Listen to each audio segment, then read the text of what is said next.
Okay, we had a storm system that came through. There's been a few of them last week, but producing very little rain. Friday night we got maybe a eighth of an inch. No rain all day Saturday, and just a little bit last night, just a trace. And just a few left clouds that are blowing in over the coast. And you can see some chemical mixture up there above that. I did a time lapse yesterday, a 4-hour time lapse, and it was cloudy.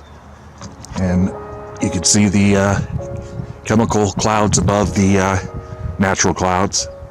And you could see chemtrails coming through. If you look, quite a few chemtrails were sprayed right over the top of them as they were blowing east. So, not supposed to be any rain all week. And yeah, you can see a chemtrail above the house there. Right in there. Spreading out.